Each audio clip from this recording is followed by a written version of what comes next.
ওয়াজ মাহফিল হইলে কোথাও সেটাই যাইতে চাই না মন, রাত্রি জায়গা দেখতে পারে সুন্দরী মাইয়ার নাচন। ঠিক কিনা জোরে বলে? ওয়াজ মাহফিল হইলে কোথাও সেটাই যাইতে চাই না মন, রাত্রি জায়গা দেখতে পারে সুন্দরী মাইয়ার নাচন। দুই আঙ্গুলের চিপায় আবার, দুই আঙ্গুলের চিপায় আবার বিড়ি মারে টান। ওরা কিসের মুসলমান, ওরা কিসের মুসলমান, ওরা কিসের মুসলমান, ওরা কিসের মুসলমান। নামাজেরই কইলে কথা দেখায় কত অজুহাত, মাথায় ব্যথা পায়ে ব্যথা আবাই দেখায় গিরায় বান। নামাজেরই কইলে কথা দেখায় কত অজুহাত, মাথায় ব্যথা পায়ে ব্যথা আরো দেখায় গিরায় বান। রুকু সাজদা করতে নাকি, রুকু সাজদা করতে নাকি মজায় লাগে টান। ওরা কিসের মুসলমান, ওরা কিসের মুসলমান, ওরা কিসের মুসলমান, ওরা কিসের মুসলমান। সারা সপ্তাহ মসজিদে খালি, নামাজ পড়ার মানুষ নাই। মাশাআল্লাহ শুক্রবারে দেখি লোকের অভাব নাই। ঠিক কিনা জোরে বলে? সারা সপ্তাহ মসজিদে খালি, নামাজ পড়ার মানুষ নাই। মাশাআল্লাহ শুক্রবারে দেখি লোকের অভাব নাই। তাও আসে সবার শেষে, ও তাও আসে সবার শেষে রুকুতে পাই মান। ওরা কিসের মুসলমান, ওরা কিসের মুসলমান, ওরা কিসের মুসলমান, ওরা কিসের মুসলমান। আমাকে আপনাকে আল্লাহ মানুষ বানাইছেন। আল্লাহর কাছে একদিনও বলি নাই আল্লাহ আমাকে মানুষ বানান। আল্লাহ তো চাইলে পারতেন তোমাকে আমাকে মানুষ না বানাইয়া বেড়া বকরি শুকর কুকুর গাদা যদি বানাইতেন, পারতেন নি বাবা? আল্লাহ চাইলে পারতেন তোমাকে আমাকে একজন শুকুর কুকুর গাদা বানাইয়া বানাইয়া দুনিয়ার জমিনে পাঠাইতে। আল্লাহর কাছে একদিনও বলি নাই আল্লাহ আমাকে মানুষ বানাইয়া দুনিয়ার জমিনে পাঠান। আল্লাহ রাব্বুল আলামিন বড় দয়া করে আমাদেরকে মানুষ বানাইছেন, এজন্য শুকর আদায় করে পড়ি আলহামদুলিল্লাহ। শুধু তাই নয়, আল্লাহ মানুষ বানানোর পর শেষ করে নাই। আল্লাহ রাব্বুল আলামিন মানুষ বানানোর পর এমন এক ধর্মের মধ্যে আমাদেরকে আল্লাহ পাঠাইলেন, যেই ধর্মটা আল্লাহর কাছে পছন্দের ধর্ম। আল্লাহ বলেন ইন্নাদ-দীনা ইনদাল্লাহিল ইসলাম, মনোনীত ধর্ম হলো ইসলাম। আল্লাহ চাইলে পারতেন মুসলমান না বানাইয়া হিন্দু খ্রিস্টান নাসারার ঘরে যদি জন্ম দিতে পারতেন, পারতেন। আমাদের কোনো শক্তি ছিল না। আল্লাহ বড় দয়া করিয়া আমাকে আপনাকে মুসলমান বানাইছে, জন্য আবার শুকর আদায় করি বলি আলহামদুলিল্লাহ। শুধু মুসলমান বানানোর পরই শেষ করে নাই। আল্লাহ আমাকে আপনাকে মুসলমান বানানোর পর এমন এক নবীর উম্মত বানাইলেন, যেই নবীর উম্মত বানানোর জন্য আল্লাহর কাছে পয়গম্বররা পর্যন্ত দরখাস্ত করে, ও দয়ার মালিক আমাকে শেষ নবীর উম্মত বানাও। আল্লাহর কাছে ফরিয়াদ করে কারো দোয়া আল্লাহর দরবারে কবুল হয় না। পয়গম্বর ঈসার দোয়া আল্লাহ কবুল করিয়া পয়গম্বর ঈসাকে সরাসরি আল্লাহ আসমানে উঠায় নিয়েছেন। কিয়ামতের পূর্বে আল্লাহ রাব্বুল আলামিন আমাদের নবীর উম্মত করিয়া দুনিয়ার জমিনে পদার্পণ করবে। বলেন সুবহানাল্লাহ। আল্লাহর কাছে বলি নাই আল্লাহ আমাকে শেষ নবীর উম্মত বানাও। আল্লাহর কাছে দরখাস্ত বিনা দরখাস্তে আল্লাহ শেষ নবীর উম্মত করিয়া পাঠাইছে। বলেন সুবহানাল্লাহ। ভাইরা আমার, আল্লাহ রাব্বুল আলামিন মানুষের হেদায়েতের জন্য 104খানা কিতাব আল্লাহ দুনিয়ার জমিনে প্রেরণ করেছেন। 4খানা কিতাব আল্লাহ প্রসিদ্ধ, 4খানার মধ্যে সর্বোত্তম কিতাব হলো কালামুল্লাহ। আল্লাহ বলেন, অন্যান্য নবীদেরকে যে কিতাব দিয়েছি সবই কিতাবুল্লাহ, আর আপনি আমার হাবিবকে যে কিতাব দিয়েছি এটার নাম কিতাব না, সরাসরি আমি আল্লাহর কালাম, কালামুল্লাহ বলে সুবহানাল্লাহ। আল্লাহ আমাদের নবীকে এই কিতাব দিয়েছেন কালামুল্লাহ। আমার ভাইরা, আল্লাহ চায় আমাদেরকে জান্নাত দিবে, কিন্তু আমাদের চলাফেরা হাল চালের অবস্থা এরকমটা বুঝাইতেছি। আল্লাহ চায় আমাদেরকে জান্নাত দিতে, কিন্তু আমরা জান্নাতে যাইতে রাজি না। যদি জান্নাতে যাইতে রাজি হইতাম, দুনিয়ার অন্য সব গুনার মজমাগুলো দাওয়াত এত লাগে না, প্রচার এত বেশি লাগে না, কিন্তু লোকের জায়গা দেওয়া যায় না। কিন্তু দিনের কাজের মধ্যে মানুষকে এত দাওয়াত দেওয়ার পর মানুষ আসতে চায় না। তার কারণ কি? তার কারণ কি? মানুষ চায় না জান্নাতে যাইতে। আল্লাহর নবী কয়, যেখানের মধ্যে দিনী আলোচনা করা হয় দুনিয়ার বুকে ওই মজলিসটা হলো জান্নাতের বাগান। বলেন সুবহানাল্লাহ। আমরা যে দুনিয়ার জান্নাতে বাগানে আসতে পারছি, এর দ্বারা বোঝা যায় আল্লাহ আখিরাতে জান্নাতে আমাদেরকে নিবে। ওয়াজ মাহফিল হইলে কোথাও সেটাই যাইতে চাই না মন, রাত্রি জায়গা দেখতে পারে সুন্দরী মাইয়ার নাচন। ঠিক কিনা জোরে বলে? ওয়াজ মাহফিল হইলে কোথাও সেটাই যাইতে চাই না মন, রাত্রি জায়গা দেখতে পারে সুন্দরী মাইয়ার নাচন। 2 আঙ্গুলের চিপায় আবার, 2 আঙ্গুলের চিপায় আবার বিড়ি মারে টান। ওরা কিসের মুসলমান, ওরা কিসের মুসলমান, ওরা কিসের মুসলমান, ওরা কিসের মুসলমান। নামাজেরই কইলে কথা দেখায় কত অজুহাত, মাথায় ব্যথা পায়ে ব্যথা আবাই দেখায় গিরায় বান। নামাজেরই কইলে কথা দেখায় কত অজুহাত, মাথায় ব্যথা পায়ে ব্যথা আরো দেখায় গিরায় বান। রুকু সাজদা করতে নাকি, রুকু সাজদা করতে নাকি মজায় লাগে টান। ওরা কিসের মুসলমান, ওরা কিসের মুসলমান, ওরা কিসের মুসলমান, ওরা কিসের মুসলমান। সারা সপ্তাহ মসজিদে খালি, নামাজ পড়ার মানুষ নাই। মাশাআল্লাহ শুক্রবারে দেখি লোকের অভাব নাই। ঠিক কিনা জোরে বলে?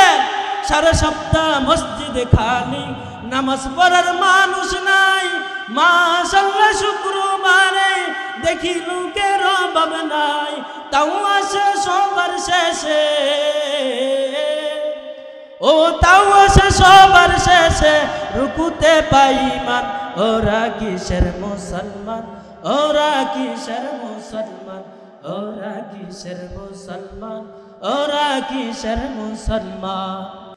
ভাইরা আমার, আল্লাহ রাব্বুল আলামিন মানুষকে জান্নাতে দিবেন, এজন্য আল্লাহ লক্ষাধিক নবী রাসূল পাঠাইছেন, আসমানি কিতাব পাঠাইছেন। আমি সেদিকে যাইতে চাই না, সময় যেহেতু কম, এজন্য আমি সরাসরি বয়ানের দিকে ঢুকে যাইতেছি। আল্লাহ তাআলার কালামুল্লাহ থেকে 114 সূরার থেকে সিরিয়ালের 3 নম্বর সূরা, ছোট্ট একটা সূরা আমি খুতবায় তেলাওয়াত করেছি, আপনারা সকলেই পারেন, সূরাতুল আসর। আল্লাহ রাব্বুল আলামিন এই সূরার মধ্যে আল্লাহ রাব্বুল আলামিন 14টা বাক্য রাখছেন এবং 68টা অক্ষর রাখছেন। এই সূরার মধ্যে আল্লাহ রাব্বুল আলামিন মানুষের সতর্ক করার জন্য 4টা উপদেশ দিয়েছেন, 4টা গুণের কথা বলেছেন। যদি কোনো মানুষের ভিতরে 4টা গুণ থাকবে, আল্লাহ রাব্বুল আলামিনের হাবিব বলেন কেউ আর কোনো সূরার প্রতি আমল করা লাগবে না, শুধু সূরা আসরের প্রতি আমল করে তো মানুষটা জান্নাতে যাইতে পারবে। বলেন সুবহানাল্লাহ। আল্লাহ রাব্বুল আলামিন এই সূরাটা কেন নাজিল করেছেন এটা বললে আপনারা সহজেই বুঝতে পারবেন। এই সূরাটা নাজিল হয়েছে পয়গম্বরের সাহাবী হযরতে আবু বকর সিদ্দিক রাদিয়াল্লাহু তাআলা আনহুর শানে। আমার কথা বুঝতে কি আপনাদের কোনো অসুবিধা হয়? একটু তাহলে আমাদের সাথে আমার আওয়াজের সাথে একটু আওয়াজ বলবেন, যে আমি যদি বলি আলহামদুলিল্লাহ সুবহানাল্লাহ বলার জন্য, তো আমার সাথে বলবেন।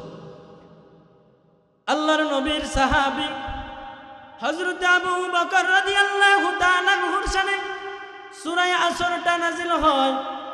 আল্লাহ রাব্বুল আলামিন কেন সূরা আসরটা নাজিল করলেন? পয়গম্বর সাহাবী হযরত আবু বকর সিদ্দিক রাদিয়াল্লাহু তাআলা আনহু তখন মুসলমান হয় নাই, ইহুদির সাথে ব্যবসা করতেন, ইহুদির সাথে ব্যবসা করতেন। যখন রাহমাতুল লিল আলামিন কালিমার দাওয়াত দেয়, সিদ্দিক আকবর রাদিয়াল্লাহু তাআলা আনহু নবীজির কালিমার দাওয়াত গ্রহণ করে কালিমার শীতল ছায়ায় যখন চলে গেলেন, এবার দেখে আবু বকর সময় পাইলে নবীজির সাথে সময় দেয়, সময় পাইলে নবীজির দরবারে পড়ে থাকে। ওই দিক দিয়ে ইহুদি দেখতেছে, এবার ব্যবসা বাণিজ্য আবু বকর এত একটা মন দিতেছে না, শুধু সময় পাইলে নবীজির দরবারে চলে যায়, সময় পাইলে নবীজির দরবারে চলে যায়। এদিক দিয়ে আবু বকরের ব্যবসার দিকে তো মনোনিবেশ করতেছে না। যখন আবু বকরের সাথে ইহুদির সাক্ষাৎ হয়, আবু বকর রাদিয়াল্লাহু তাআলা আনহুকে ডাক দেয়া বলে, রে আবু বকর তোমার কি হয়েছে, তোমার কি হয়েছে? আগে কি সুন্দর করে আমার সাথে ব্যবসা করতাম, এখন তোমাকে ব্যবসার ভিতরে তো দেখা যায় না, কোথায় থাকো মুসলমান হওয়ার পর? আবু বকর ডাক দিয়া বলে, আমি পয়গম্বরের সংস্রবে থাকি, সময় পাইলে নবীর দরবারে চলে যাই, সময় পাইলেই সেখানে গিয়ে সময় দেয়। আবু বকরকে ইহুদি ডাক দেয়া বলে, আবু বকর রে, মুসলমান হওয়ার পর তুমি ক্ষতিগ্রস্ত হয়ে গেছো। ইহুদি ডাক দেয়া বলে, আবু বকর তুমি মুসলমান হওয়ার পর ক্ষতিগ্রস্ত হয়ে গেছো। আল্লাহ রাব্বুল আলামিন বলেন, আবু বকর তুমি মুসলমান হওয়ার পর ক্ষতিগ্রস্ত হও নাই। আল্লাহ রাব্বুল আলামিন আবু বকর সিদ্দিক রাদিয়াল্লাহু তাআলা আনহুকে সান্ত্বনা দেওয়ার জন্য সূরা আসর নবীর মাধ্যমে জিবরাইল আমিনের মাধ্যমে নবীর কাছে ওহী পাঠিয়ে দিলেন, আপনারা আবু বকরকে জানায়া দেন, ও নবী গো, যারা ঈমান আনে, যারা মুসলমান হয় তারা ক্ষতিগ্রস্ত না, যারা ঈমান আনবে না তারাই ক্ষতিগ্রস্ত। বলেন সুবহানাল্লাহ।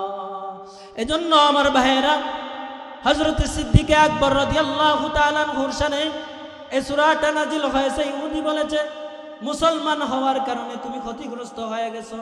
আল্লাহ সূরা আসর নাজিল করে জানায়া দেয়, ও পয়গম্বরের সাহাবী আবু বকর, তুমি মুসলমান হওয়ার কারণে ক্ষতিগ্রস্ত হও নাই, বরঞ্চ ইহুদি যে মুসলমান হয় না এই জন্যই ক্ষতিগ্রস্ত হয়ে গেছে। আল্লাহ রাব্বুল আলামিন হযরত আবু বকরকে চিনেন, হযরত আবু বকরকে চিনেন। হযরত আবু বকর পয়গম্বরের রওজা তারা এখনো পাশে শোয়া। নবীজি বলেন, পয়গম্বরের দরবারে হযরত আবু বকর সিদ্দিক রাদিয়াল্লাহু তাআলা আনহু বলেন, নবীজি গো, মক্কার অনেক লোক হিজরত করে চলে যাইতেছে, আমাকে যদি হিজরতের অনুমতি দেন আমি মক্কা ছেড়ে হিজরত করব। নবীজি ডাক দিয়ে বলে, আবু বকর অচিরে আল্লাহ আমাকে হিজরতের অনুমতি দিবে। যখন অনুমতি দিবে রে আবু বকর, সেদিন হিজরতের সাথী তুমি আবু বকর আমির নবীর সাথে হবে। বলেন সুবহানাল্লাহ। আল্লাহ রাব্বুল আলামিন আপনারা ঘটনা জানেন, হযরত আবু বকর যখন নবীজি সাল্লাল্লাহু আলাইহি ওয়াসাল্লাম হিজরত করে চলে গেছেন, নবীজির জন্য আবু বকর যখন বলেছেন নবীজি যা হিজরতের সাথে হবে, হযরত আবু বকর রাদিয়াল্লাহু তাআলা আনহু দরজায় অপেক্ষা থাকে, নবীর জন্য অপেক্ষা করতেছে। নবীজি আসে, যখন ডাক দেয় আর আমি আবু বকরকে না পাই, নবীজি বড় কষ্ট পাইবে। নবীজি হিজরতের পথে যখন আবু বকরের দরজায় করাঘাত করলেন, আবু বকর রাদিয়াল্লাহু তাআলা সাথে সাথে দরজা খুলে দেয়। নবীজি ডাক দিয়ে বলে, আবু বকর তুমি কি ঘুমাও নাই? নবীজি বলেন আজ থেকে প্রায় 6 মাস আগে তোমাকে হিজরতের কথা বলেছি। নবীজি বলেন ও আবু বকর তুমি কি ঘুমাও নাই? আবু বকর বলেন ও নবী গো, আজ থেকে 6 মাস পূর্বে আপনি যে বলেছেন আপনার সাথে হিজরতের সাথে হব, ওই দিন থেকে আমি আবু বকরের পিঠ বিছানার সাথে লাগে না। সুবহানাল্লাহ।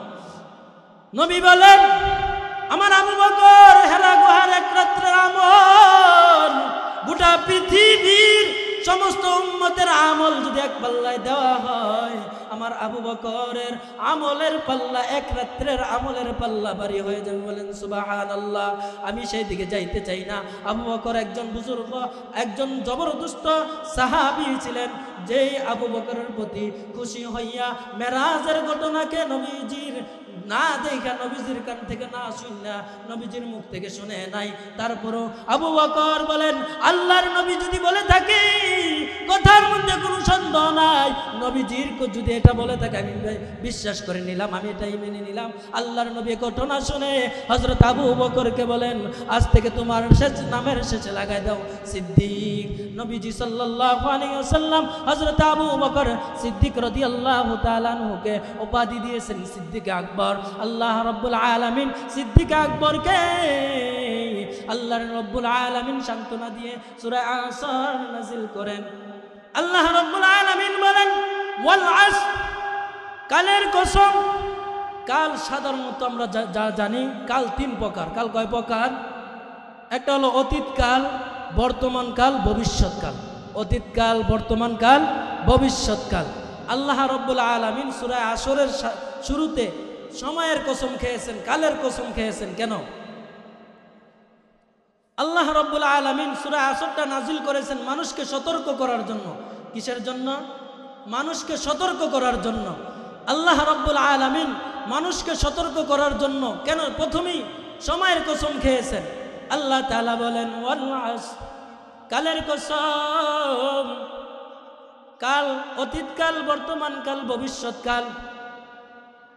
আল্লাহ রাব্বুল আলামিন বুঝাইতে চান মানুষ যে অবস্থায় চলুক, মানুষের অবস্থা 3টা অবস্থার বাইরে নয়। হয়তো মানুষের অতীত চলে গেছে, বর্তমানে আছে, ভবিষ্যতে আসবে। 3 কালের বাইরে মানুষ চলে না, সময়ের বাইরে মানুষ চলে না। এই জন্য মানুষকে হুঁশিয়ার করার জন্য আল্লাহ সময়ের কসম খেয়েছেন। আল্লাহ বলেন ওয়াল আসর, সময়ের কসম। বর্তমান সময় এটাও এই আসরের ভিতরে ঢুকে গেছে, ঠিক কিনা জোরে কর? অতীতে যেটা চলে গেছে এটাও আসরের ভিতরে ঢুকে গেছে। ভবিষ্যতে যা আসবে, আসর যে কসম খেয়েছে কালের কসম, এ কাল আসর এটার ভিতরে ঢুকে গেছে। ভবিষ্যৎ যা আসবে সব। এজন্য আল্লাহ রাব্বুল আলামিন সময়ের কসম খেয়েছেন মানুষকে সতর্ক করার জন্য। বর্তমান যে সময়, এ সময়ের কসম আল্লাহ খাইছেনি। আল্লাহ বলেন ওয়াল আসর, সময়ের কসম। বর্তমান সময়ে মানুষ আমরা বড় দিশাহারা হয়ে গেছি। নেক কাজে আশ্চর্য হয়ে থাকি, গুনার কাজে স্বাভাবিক থাকে। বাড়িতে যদি কোনো অনুষ্ঠান হয় তো দেখা যায় এই বক্স বাজায়, গান তবলা বাজায়। যদি দাদাই গিয়ে বাজা দিতে চায় বলে এই তোমরা এমন করে করে, বাচ্চারা এরকম করে, আরেকজনে সাফায় গায়, ঠিক কিনা জোরে বলেন? বর্তমানে এর পরিস্থিতিতে আমরা পৌঁছে গেছি। মানুষগুলো আগের মতো শান্তি পাইতেছে না, তো দেখতেছে রং বেরঙবে খাবার, চোখের তৃপ্তি হইতেছে কিন্তু মুখের তৃপ্তি আর শরীরের তৃপ্তি হইতেছে না। সব জায়গায় ভেজাল ভরে গেছে, ঠিক কিনা জোরে বলেন? আমাদের খাদ্যগুলো তো ভেজাল ভরে গেছে। কোন জায়গায় আজকে মানুষ শান্তি পাইতেছে না, তার কারণ হলো সব জায়গায় ভেজাল। দেখা যায় এমন চাকচিক্য করে আমাদের সামনে উপস্থিত করে, মনে হয় যে এটাই আসল। নকলটাকে এমন ভাবে আমাদের কাছে উপস্থিত করে, এত সুন্দর করে লেবেল লাগায় আর সিল লাগায়, দেখে মনে হয় না যে এটা নকল, আসলেই প্রকৃত এটাই নকল। কিন্তু আসলের বেল নাই, নকল সামনে এসে হাজির। এমন এক পরিস্থিতিতে আমরা বসে গেছি।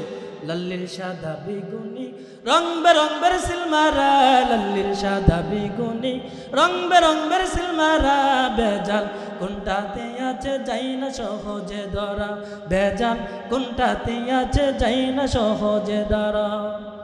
সোনার বাংলা নাই রে সোনা আছে শুধু দেশ, সোনার বাংলা নাই রে সোনা আছে বাংলাদেশ। খুঁজে দেখো তাতেও ভাই বেজালের নাই শেষ। ঠিক কিনা জোরে বলেন? লাখ শহীদের রক্ত মাখা চাদর মুড়ি দিয়া খাঁটি সোনার শর্ত বুঝে কবে গেছে নিয়া।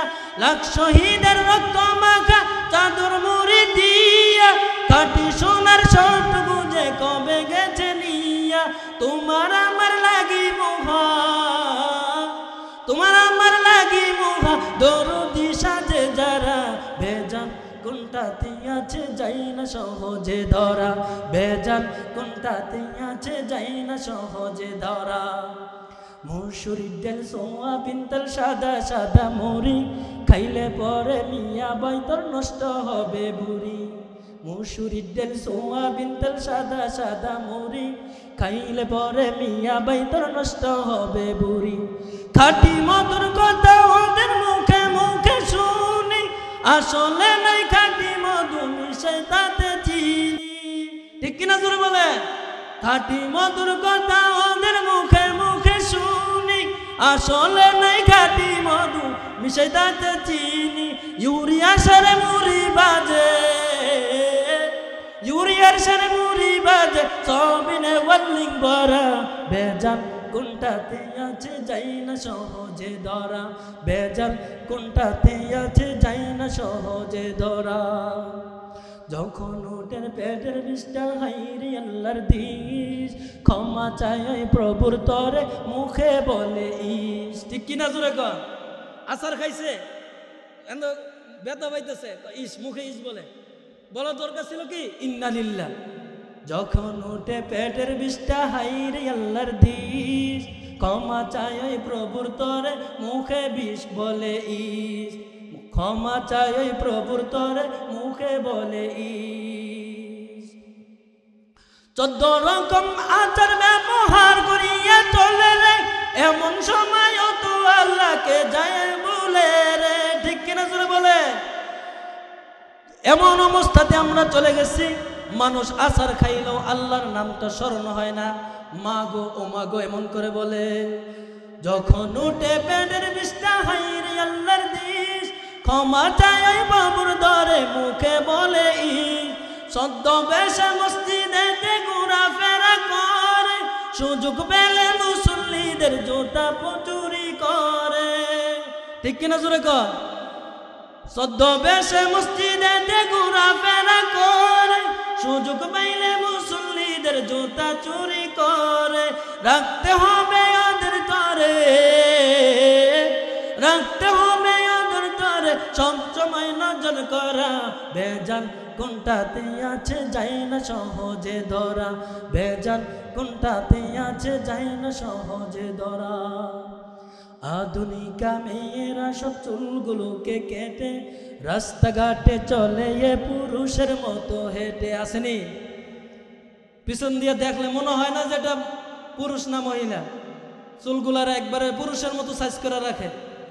আধুনিকা মেয়েরা সব চুলগুলোকে কেটে রাস্তাঘাটে চলে এ পুরুষের মতো হেঁটে। 14 রকম মেকআপ করে মুখটা বানাই দোলা, যাই না রে অনুমান করা ফর্সা নাকি কালা। আছে না নাই? 14 রকম মেকআপ করে মুখটা বানাই দোলা, যাই না রে অনুমান করা ফর্সা নাকি কালা। তাই জীবন সঙ্গী খুঁজে নিও, জীবন সঙ্গী খুঁজে নিও, খাইয়া না সে তাই ধরা। বেজান কোনটাতে আছে যাই না সহজে ধরা। বেজান কোনটাতে আছে যাই না সহজে ধরা। এজন্য আজকে আমাদের সব জিনিসের মধ্যে বেজাল ঢুকে গেছে।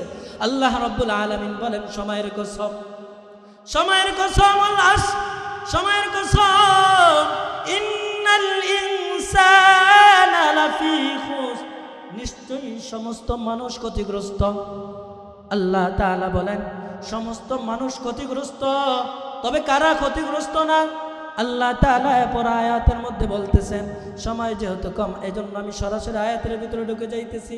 আল্লাহ তাআলা বলেন ইল্লাল্লাযীনা আমানু, আল্লাহ তাআলা বলেন সমস্ত মানুষ ক্ষতিগ্রস্ত, তবে তারা ক্ষতিগ্রস্ত হবে না। ইল্লাল্লাযীনা আমানু, এক নম্বর গুণ হলো যাদের ঈমান থাকবে, ইল্লাল্লাযীনা আমানু, যাদের ভিতরে ঈমান থাকবে, ঈমানের গুণ যাদের কলবে থাকবে গো, আল্লাহ তাআলা বলেন ওই মানুষটা ক্ষতিগ্রস্ত না। আল্লাহ তাআলার হাবিব বলেন, আল্লাহর নবী বলেন, ক্বালা রাসূলুল্লাহি সাল্লাল্লাহু আলাইহি ওয়াসাল্লাম, মান ক্বালা লা ইলাহা ইল্লাল্লাহু দাখালাল জান্নাহ। ও আমার সাহাবীরা রে, যারা পড়েছে লা ইলাহা ইল্লাল্লাহ তারাই জান্নাতে প্রবেশ করবে।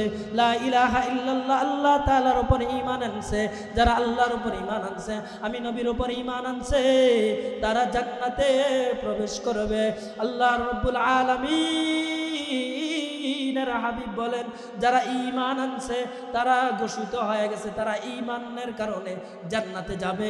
এজন্য মুফাসসিরিনে কেরাম লেখেন, মিজানের পাল্লায় আল্লাহ আমল দুইবার উঠাইবেন। কয়বার উঠাবেন? প্রথমবার তার ঈমানকে এক পাল্লায় দিবেন, অপর পাল্লায় তার বদি আমল দিবেন। যদি তার কলবে যাররা পরিমাণ ঈমানও থাকে, নবীজি বলেন এই যাররা পরিমাণ ঈমান তার বদ আমলকে হালকা করিয়া ঈমানের পাল্লা ভারী হয়ে যাবে। বলেন সুবহানাল্লাহ। আল্লাহ রাব্বুল আলামিন যখন দেখবে তার যাররা পরিমাণ ঈমান আছে, তখন তাকে ঘোষণা করে দিবে তুমি জান্নাতি। তবে তুমি যে বদ আমল করেছ, এবার তার নেক আমলগুলো আবার যখন মিজানের পাল্লায় দেওয়া হবে, অপর পাল্লায় বদি আমল দেওয়া হবে, তখন তার নেক আমলের পাল্লা হালকা হয়ে যাবে, বদ আমলের পাল্লা ভারী হয়ে যাবে। ফেরেশতারা ঘোষণা করে দিবে তুমি জাহান্নামে যেতে হবে, কিন্তু তুমি চিরস্থায়ী জাহান্নামী না।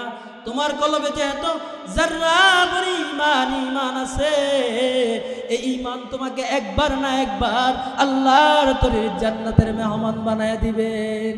ঈমান নিয়ে মরণ নসিব হইবে না গো যার, ঈমান নিয়ে মরণ নসিব হইবে না গো যার, বিতা তাহার মানব জীবন আখের অন্ধকার, বিতা তাহার মানব জীবন আখের অন্ধকার। সমগ্র পানের কোথাও সে পাইবে না এক চিল, দুঃখে ভরা হইবে তাহার সবগুলি মঞ্জিল, দুঃখে ভরা হইবে তাহার সবগুলো মঞ্জিল। আমাদের মরার পর প্রথম মঞ্জিলের নাম কবর না বিল্ডিং। আল্লাহর নবী বলেন, যে উম্মত কবরের মধ্যে যাওয়ার পর সেখান থেকে মুক্তি পাইয়া গেল, নবীজি বলেন তার সবগুলো গাটি আসান পাওয়া যাবে। আর যদি কোনো উম্মত কবরের মধ্যে ধরা খায়া যায়, তাহলে সে প্রত্যেকটা ঘাটিতেই ধরা পড়ে যাবে। এজন্য ঈমান বড় দাম। ঈমান নিয়ে মরতে পারলে নবীজি বলেন তাহলে তার জীবন সাফল্য। একটা লোক সারা জীবন নেক আমল করেছে, কোন আমল বাদ দেয় নাই, 5 ওয়াক্ত নামাজ পড়েছে, হজ করেছে, যাকাত দিয়েছে, পর্দা পুশিদায় চলেছে, কিন্তু মৃত্যুর আগে ঈমান নিয়ে পড়তে পারে না। নবীজি বলেন তার নেক আমলের কোনো আল্লাহর তরে আল্লাহ তাআলার দরবারে কোনো দাম নাই।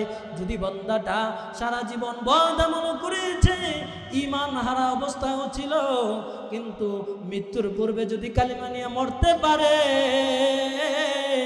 আল্লাহর নবী কয় সেও জান্নাতে যাবে। এজন্য আল্লাহর কাছে বেশি বেশি করে দোয়া করো, আল্লাহ আমার ঈমানকে হেফাজত করো, আমার ঈমানকে হেফাজত করো। আয় আল্লাহ, যখন আজরাইলের ধাক্কা এসে যাবে, ওই সময় যেন শয়তানের প্রবণ চড়ায় পড়ে বেঈমান না হয়ে যায়। আল্লাহর কাছে বলতে থাকবেন, আল্লাহ যখনই দোয়া করবেন আল্লাহর কাছে বলবেন, আল্লাহ আমাকে ঈমান দাও, আমাকে ঈমান আলাতে রাখো, আমাকে ঈমান অবস্থায় মৃত্যু দান করো। আল্লাহর কাছে দোয়া করবেন। আল্লাহর নবী বলেন আমাদের প্রথম ঘাঁটি হলো কবর। কবর থেকে যাওয়ার পর আমাদেরকে হাসরের ময়দানে উঠতে হবে। আল্লাহ রাব্বুল আলামিন বলেন হাসরের ময়দানের অবস্থা বড় কঠিন হবে, বড় করুণ হবে। আল্লাহ রাব্বুল আলামিন আজ থেকে জমিন থেকে লক্ষ লক্ষ কোটি কোটি মাইল দূরে, বৈজ্ঞানিকদের থিওরির মধ্যে প্রায় 14.5 কোটি লক্ষ মাইল দূরে থেকে সূর্য তাপ দিতেছে, তারপরেও ফুল মুখ জমিনের দিকে না, উল্টা পিঠ দিয়া জমিনের দিকে তাও দিতেছে। হাদিসে নবীজি বলেন 70,000 ফেরেশতারা সেখানের মধ্যে বরফ ফিকাইতেছে, তারপরেও তাও কমাইতে পারতেছে। ডাক দেয়া বলবে, রে সূর্য, তোর মাঝে যত তাপ আছে আমার নাফরমান বান্দার উপর ছেড়ে দে। এই নাফরমান আমি আল্লাহর হুকুম মানে নাই, আমি আল্লাহর বিধান মানে নাই, মন গড়া চলেছে, আমি আল্লাহর তাআলার সাথে কুফরি করে করে দুনিয়ার জমিন থেকে এসেছে। এ সূর্য, তোর মাঝে যত তাপ আছে সব তাপ ছেড়ে দে। যখন আল্লাহর অর্ডার পেয়ে যাবে, সূর্য এমন জোরে তাপ দিতে শুরু করবে, নবীজি বলেন তার প্রত্যেকটা এমন জোরে তাপ দিতে শুরু করবেন, মাথার খুলিটা ঠাস করে ছিটে মাথার মগজগুলো বাতের মারের মতো টকবক করে গলে গলে জমিনে পড়তে থাকবে।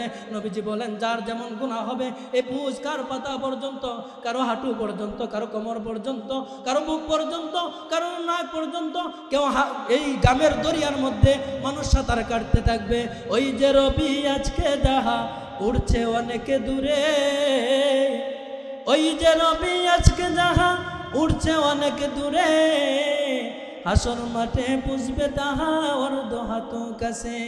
এত কাছে বসলে পরে লাগবে বিষন্তা, সেইটা পেতে পাইবে তার সাজা যাহার যেমন পাপ। গুনাহগারের মাথার মগজ পড়বে গলে গলে, কারু হাঁটু কারু মাজা ডুববে ঘামের জলে, কারু হাঁটু কারু মাজা ডুববে ঘামের জলে। আল্লাহ রাব্বুল আলামিন বলেন সেদিন জাহান্নামকে হাসরের ময়দানে দৌড়াই আসতে থাকবে। আল্লাহ রাব্বুল আলামিনের কাছে ফেরেশতারা বলতে থাকবে, আল্লাহ জাহান্নামকে ধরে রাখতে পারতেছি না। 70,000 ফেরেশতারা জাহান্নামকে টেনে ধরে রাখতে পারবে না। নবীজি বেহুশ হয়ে সিজদায় পড়ে যাবেন। নবীজিকে বলবেন, ও আমার হাবিব, আর সিজদায় পড়ে থাকেন না, দুনিয়ার জমিনে কম কষ্ট করেন নাই দিনের জন্য, তাইফের ময়দানে রক্ত জড়াইছেন, উহুদের ময়দানে দান শহীদ করেছেন, নিজে না খাইয়া নিজের পেটের ভিতরে পাথর বাইরা দিনের দাওয়াত প্রচার করেছেন। ও নবী আর কষ্ট কইরেন না। নবীকে বলবেন, নবীজি আমার সিজদা থেকে মাথা উঠান। নবী আমার ডাক দিয়ে বলবে, এই কঠিন পরিস্থিতিতে আমি মাথা উঠাইব না, আমার উম্মতের অবস্থা কি হবে? নবীজিকে আল্লাহ সান্ত্বনা দিয়ে বলবেন, এ নাও পানিগুলা জাহান্নামের দিকে ছিটকায়া দাও। নবীজি সাল্লাল্লাহু আলাইহি ওয়াসাল্লামের যখন মাথা উঠাইবেন, পানিগুলো ছিটকায়া জাহান্নামের দিকে দিবে, জাহান্নাম আস্তে আস্তে পিছনের দিকে চলে যাইবে, ক্যাত ক্যাত আওয়াজ শুরু হবে। নবীজি ডাক দিয়ে বলবে, ও আল্লাহ, এই পানিগুলো কিসের পানি? এই পানিগুলো কোনো জমজমের পানি, না হাউজে কাউসারের পানি, নাকি অন্য কোনো পানি?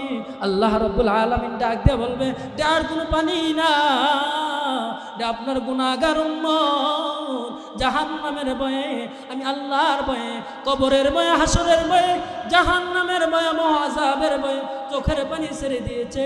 এই পানিগুলো আমি আল্লাহ বিতায় দেই নাই, এই পানিগুলো আমি আল্লাহ জমা করে দিয়েছি। এই পানিগুলো হলো চোখের পানি। হাবিব, জাহান্নাম অন্য কোনো ভয় না পাইলেও চোখের পানিকে ভয় পায়। চোখের পানি ছিটকায় দেওয়ার সাথে সাথে জাহান্নাম পিছনের দিকে চলে গেছে। এই জন্য আমাদেরকে জান্নাতে যেতে হলে আমাদের জান্নাতের মাঝখানে জাহান্নামের উপর দিয়ে আল্লাহ ব্রিজ কায়েম করবেন, ফুলসিরাত। এই ফুলসিরাতের আকৃতি এতটা ভয়াবহ হবে, নবীজি বলেন চুলের চাইতেও চিকন হবে, হীরার চাইতেও দার হবে। 30,000 বছরের রাস্তা। নবীজি বলেন নিচে জাহান্নাম থাকবে, আমাবর্ষ রাইতের চাইতেও অন্ধকার থাকবে। আল্লাহ রাব্বুল আলামিন বলেন এই পুল পারি না দিয়া কোনো উম্মত জান্নাতে যাইতে পারবে না। এটা হবে 30,000 বছরের রাস্তা। নাফরমান বান্দা যখন এই ফুলের ভিতরে পাড়া দিবে, পাড়া দিয়া দিতে দেরি হবে, 2 টুকরা হয়ে জাহান্নামে যাইতে দেরি হবে না। চুলের চেয়েও চিকনতি, খুরের চেয়েও দার, চুলের চেয়েও চিকনতি, খুরের চেয়েও দার, জাহান্নামের ভীষণ নল জ্বলবে নিচে তার, জাহান্নামের ভীষণ নল জ্বলবে নিচে তার। চারদিকেতে মহান্দার একটু আলো নাই, চারদিকেতে মহান্দার একটু আলো নাই, সেই পুলটি পানি দিয়া যাইতে হবে ভাই, সেই পুলটি পানি দিয়া যাইতে হবে ভাই। নবীজি বলেন যার কলবে ঈমান থাকবে। ঈমানওয়ালা ব্যক্তি যখন ওই ফুলসিরাতের পারের মধ্যে পাড়া দিবে, আল্লাহ রাব্বুল আলামিন তাকে বিজলির ন্যায় পার করিয়া দিবে। বলেন সুবহানাল্লাহ। আমি এদিকে যাইতে চাই না, সময় কম, এজন্য আমি যে আয়াত নিয়েছি সূরা আসর, আল্লাহ রাব্বুল আলামিন বলেন ওয়াল আসর, সময়ের কসম, ইল্লাল্লাযীনা আমানু ওয়া আমিলুস সালিহাত। আল্লাহ রাব্বুল আলামিন বলেন ওয়াল আসর ইন্নাল ইনসানা লাফি খুসর, সমস্ত মানুষ ক্ষতিগ্রস্ত। ইল্লাল্লাযীনা আমানু, যারা ঈমান আনছে তারা ক্ষতিগ্রস্ত না। ওয়া আমিলুস সালিহাত, এবং যারা নেক আমল করছে। ঈমানের দাম আল্লাহর দরবারে কম না বেশি? সময় কত বলেছে? আলোচনা শুরুতেই শেষ হয়ে গেছে, আরো লম্বা আলোচনা ছিল, 4টা কথা। ঈমানের আরো বহু শাখা আছে, ঈমানের কথা বলা যায়। তারপর আছে আমিলুস সালিহাত, নেক আমলের কথা। ওয়াতাওয়াসাউ বিল হক, সত্যের পথে ডাকা। ওয়াতাওয়াসাউ বিস সবর, ঈমানের জন্য মানুষ পূর্বেকার জামানায় অনেক মানুষ জীবন দিয়েছে। অনেক এমন ঘটনা আছে, ফেরাউনের ঘরে থাকতো একজন দাসী মানুষ, মাস্তা তার নাম। সেও ঈমানের পরীক্ষায় পাশ হয়েছে। ফেরাউন নিজেকে দাবি করে আমি খোদা, আমি বড় খোদা। আল্লাহ বলেন তোর ঘরেই আমি ঈমানওয়ালা মানুষ বানাবো। মাস্তা ঈমান আনছে, গোপনে রাখছে, এটা প্রকাশ করে নাই, গোপনে গোপনে ঈমানটা রাখছে। একদিন তার মেয়ের চুল আশ্রাইতেছে, হাত থেকে চিরুনিটা পড়ে গেছে। তো উঠানের সময় বলতেছে বিসমিল্লাহির রহমানির রহিম। মুসলমান কোন কাজ করে কার নামের সাথে? আল্লাহ বলেন যেই কাজের শুরুতে বিসমিল্লাহ থাকে, নবীজি বলেন ওই কাজটা স্বয়ং সম্পূর্ণ হয় যায়। বলেন সুবহানাল্লাহ। এজন্য আমার মা বোনদেরকে বলবো, যে কোনো কাজ করেন বিসমিল্লাহর সাথে বলেন। বিসমিল্লাহ বললে কাজটা পরিপূর্ণ হয়, আর না হয় নবীজি বলেন লেজ কাটা, স্বয়ং সম্পূর্ণ হয় না, অসম্পূর্ণ থেকে যায়। মাস্তা বিসমিল্লাহ বলে চিরুনি উঠায়। ফেরাউনের মেয়ে ডাক দিয়া বলে কার নাম নিয়েছ? এটা কি অন্য ভাষা? আমার বাবার নাম। দাসী মাস্তা বলে না না না, এটা তোমার বাবার নাম না, এটা হলো আমার মালিকের নাম। দেখবেন মুসলমানেরকে যখন ঈমানের মধ্যে আঘাত দেয়, তখন মুসলমানের ঈমানের পরিধি আরো বাড়তে থাকে, ঈমানের শক্তি আরো বাড়তে থাকে। মাস্তা যখন দেখতে পাইল ঈমান প্রকাশ পেয়ে গেছে, এবার আগুনের মধ্যে বাড়ি দিলে আগুন যেমন বাড়তে থাকে, ঈমান মাস্তার আরো বাড়তেছে। বলে এটা আমি আল্লাহর ঈমান আনছি। তখন ফেরাউনের মেয়ে রাগ হয়ে গেলেন, কি আমার বাপের ঘরে খাও, আমার বাপের সব কিছু বরণ পোষণ দেয়, সব কিছু দেয়, এখানে থাইকা আমি আমার বাবার অবাধ্য থাকো। বাবার কানে দিয়া দিল। বাবার কানে দেওয়ার পর মাস্তাকে ডাকায় বলে মাস্তা তুমি নাকি আমার উপর ঈমান, আমাকে খোদা বলে বিশ্বাস করো না, অন্য জনের উপর ঈমান আনছ। তখন মাস্তা ডাক দিয়ে বলে না, আমি আপনাকে খোদা বলি মানি না, আমি মানি আপনাকে যিনি সৃষ্টি করেছে, আমাকে যিনি সৃষ্টি করেছে তাকে আমি আল্লাহ বলে স্বীকার করি। বলেন সুবহানাল্লাহ। ফেরাউন এখন তেলে বেগুনে জ্বলে উঠলেন। হ্যাঁ, আমার ঘরে থেকে আমারই মানে না। এবার সবাইকে ডাক দিছে যে মাস্তা আমার ঘরে থেকে আমাকে মানে না, যদি না মানে তাকে আমি জিন্দা মেরে ফেলবো। অর্ডার দিছে যে তেল আনো, কড়াইয়া প্রস্তুত করো, পাতিলা চুলার উপর বসায়া তেল গরম করতে শুরু করে দিয়েছে। তেলের মধ্যে যখন টক বক আওয়াজ শুরু হয়, মাস্তাকে ডাক দিয়ে বলে মাস্তা তোমার 2টা সন্তান নিয়ে এখানে দাঁড়ায় গেছ, যদি ঈমান না ছাড়ো রে তাহলে তোমার সন্তান সহ তোমাকে প্রাণ হারাতে হবে। মাস্তা বলে আমার সন্তানের জীবন যাবে, আমার জীবন যাবে, তারপরও যে মালিকের ঈমান আমি যেই জায়গায় সংরক্ষণ করছি সেই জায়গা থেকে বাইরে হবে না। মাস্তা যখন এই কথা বলতে দেরি হয়, ফেরাউন তার হাত থেকে সন্তানটাকে ছিঁড়ে সন্তানটাকে হিসকা টান দিয়ে তেলের ভিতরে ফেলে দেন। মাস্টার চোখের পানিগুলো ছেড়ে দিয়া আকাশের দিকে তাকায়া মালিকের দরবারে চোখের পানি ছেড়ে দিয়া কান্না করে, মালিক আজকে ঈমানের কারণে আমার চোখের সামনে সন্তান তেলে ভাজা হয়ে যাইতেছে। কোনো মা সহ্য করতে পারে না সন্তান তার চোখের সামনে দুনিয়া থেকে বিদায় নেবে, এটা কোনো মা সহ্য করতে পারে না। ও আল্লাহ, আমি ঈমানের কঠিন পরিস্থিতিতে এসে গেছি।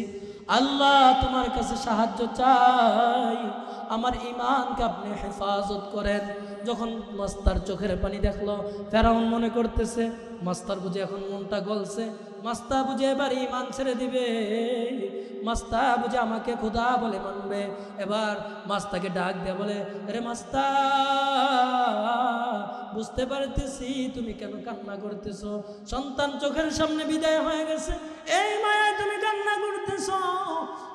তুমি যদি এখন ঈমান ছেড়ে দাও, তোমার কোলের শিশুটা আছে, তুমিও আছো, তোমাদেরকে প্রাণে ছেড়ে দেব, মারবো না। তুমি বলো যে আল্লাহকে মানি না, আমি ফেরাউনকে খোদা বলে স্বীকার করি। বলেন নাউজুবিল্লাহ। তখন মাস্তা বলে, ও মাস্তা ফেরাউন, আমার চোখের পানি দেখা মনে করছো সন্তানের মায়ায় আমি ঈমান ছেড়ে দিব? না না না, আমি চোখের পানি ছেড়ে দিয়া আল্লাহর কাছে বলতেছি, আল্লাহ আমার ঈমানকে হেফাজত করো, আমার ঈমানকে হেফাজত করো। এই কঠিন পরিস্থিতিতেও আমি যেন ঈমানের উপর অটল থাকতে পারি।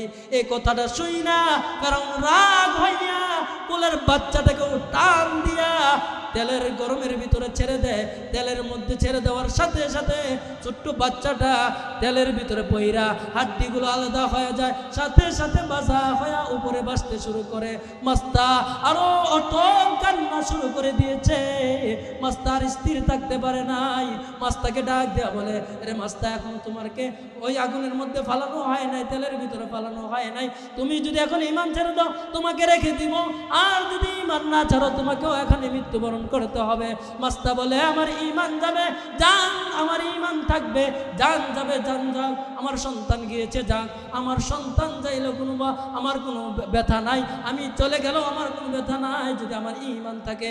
বলতে দেরি হয়, মাস্তাকেও ধাক্কা দিয়া তেলের ভিতরে ছেড়ে দেয়। মাস্তা ঈমান নিয়ে তেলে ভাজা হয়ে ওই তেলের ভিতরে ভাজা হয়ে যায়। ওই হাড়গুলা যেই জায়গার মধ্যে পুঁতে রাখছে ওই জায়গা থেকে মিশকা আম্বরের ঘ্রাণ ছুটে গেছে। বলেন সুবহানাল্লাহ। নবীজি সাল্লাল্লাহু আলাইহি ওয়াসাল্লাম যখন মেরাজের রজনীতে যান তখন জিবরাইল আমিনকে ডাক দিয়ে বলেন, ও জিবরাইল, এখানে কোনো ফুলের বাগান দেখা যায় না, কোথায় থেকে এত সুন্দর ঘ্রাণ আসতেছে মিশকা আম্বরের? নবীজি সাল্লাল্লাহু আলাইহি ওয়াসাল্লামের জবাবে জিবরাইল আমিন ডাক দিয়ে বলে, নবী গো, বহুদিন পূর্বে ফেরাউনের জমানায় এক মহিলা দাসী ফেরাউনের কাছে ঈমানের জন্য নিজের জীবনকে বিলিয়ে দিয়েছে। ওই হাড়গুলোকে এখানে পুঁতে রাখছে। আল্লাহ ওই মাস্তার সম্মানার্থে আল্লাহ রব্বুল আলামিন এই মাস্তার কবর থেকে মিশকা আম্বর জারি করে দিয়েছে। বলেন সুবহানাল্লাহ।